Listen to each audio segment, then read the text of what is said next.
dusubire tubibutse kandi ko imyamamazo yarangiye, bisigura neza ko ibimenyetso byo kwiyamamaza aho biri ku miduga n'ahandi bitarekuwe kuva ejo iharangiye isaha 12 imyamamazo yarangiye.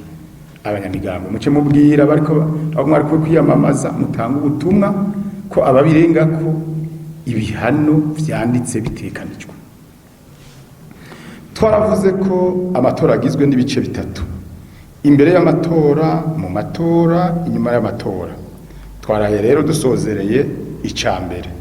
Nagomba mu nkundire dusubire twibukanye ivyo dutegerezwa kugira ngo dutunganye neza ibikurikira. Nico gituma dusavye ubwa mbere imbere y'itora, no kuvuga kuva uyu munsi gushika hirya y'ejo, ibimenyetso byose biranga kwiyamamaza birahagaritswe mu gihugu cyose. Ndabisubiyemo, ibimenyetso byose biranga kwiyamamaza birahagaritswe mu gihugu cyose.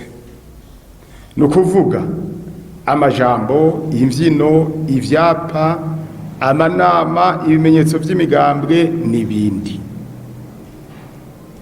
Hari abashaka kubandanya biyamamaza ku mayeri mu gukoresha uburyo busa n'urudandazwa kugira ngo witoza ahabwe amajwi canke agerageze kurondera amajwi atoronse. Ivyo bintu birabujijwe.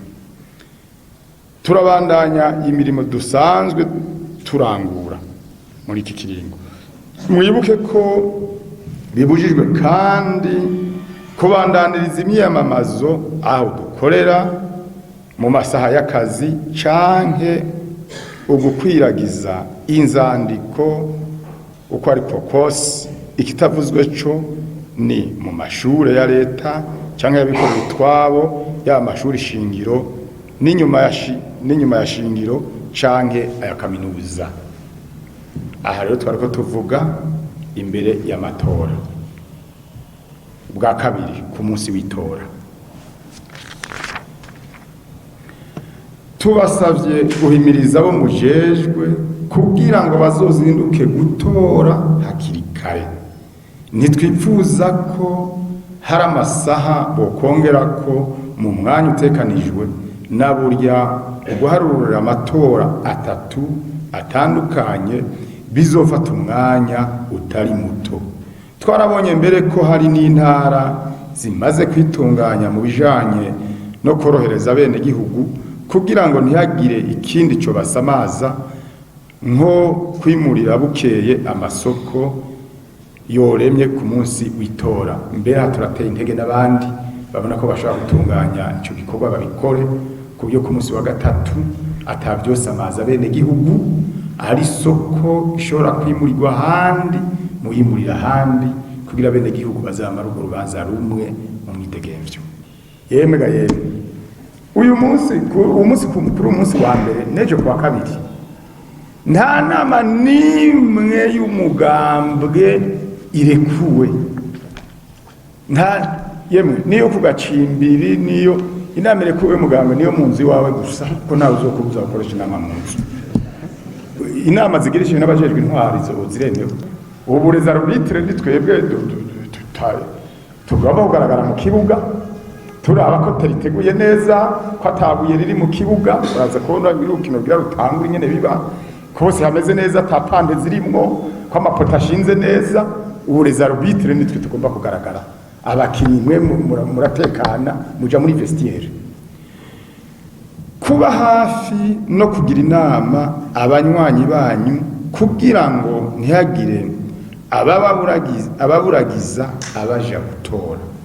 Guhimiriza abanywanyi banyu ko bahejeje gutora boca bataha mu mihana yabo kubandanya imirimo yabo, kuko ku biro vy'itora hasigara gusa abarekuriwe kuhaguma. Ibingira murabitegera mwese. Kumvisha abanywanyi banyu ko ku munsi wo gutora kizira kwambara ibimenyetso vy'imigambwe yabo. kubahiriza ubwigenge bw'amatora, bagatora ataho batera ubwoba mu kubahiriza amatora yo mwibanga. Ukudateza uruhagarara mu kubuza canke mu kwivanga mu bikorwa by'abajejwe gutunganya amatora mu gihe c'amatora no mu gihe co guharura ivyavuye mu matora. Ibi rero twashikirije ku munsi w'amatora. Ubwa gatatu rero tuje inyuma y'amatora.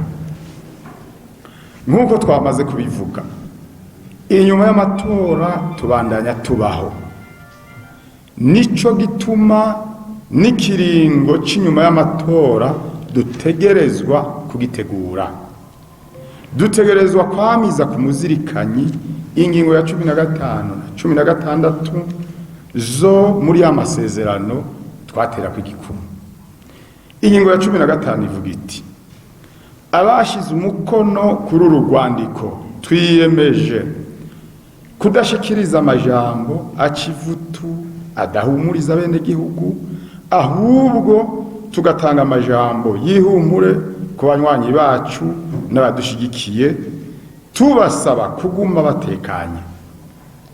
Mu gihe ingingo ya 16 nayo ivuga iti: abashize umukono kuri uru rwandiko twiyemeje gushiraho intayishize mu kwemera ibivuye mu matora, bishitse naho hakagira ivyo tutemera tukabigira tubicishije mu nzira zemewe n'amategeko. Twiyemeje kandi gukorana n'abo bose vyega kugira haboneke umuco ku myidogo yo gusuma yoboneka, uguhohoterwa canke iterabwoba vyoba vyaranze amatora. Barayamaze rero ngo umugabo yihindukiza mu kirago, ntiyihindukiza mu ijambo.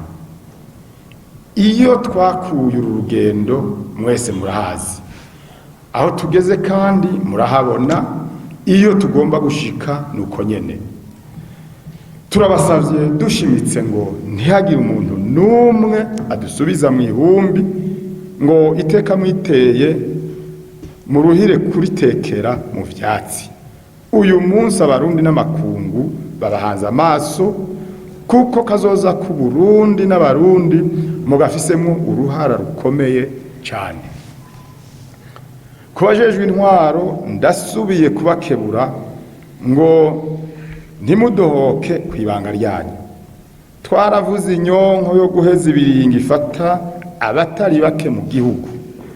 Ndabasavye nshimitse ngo tugume ku kivi gushika ku munsi wo kubisikanya n'abazodukorera mu ngata, dutunganiriza abatwitura kandi ataho duhengamira.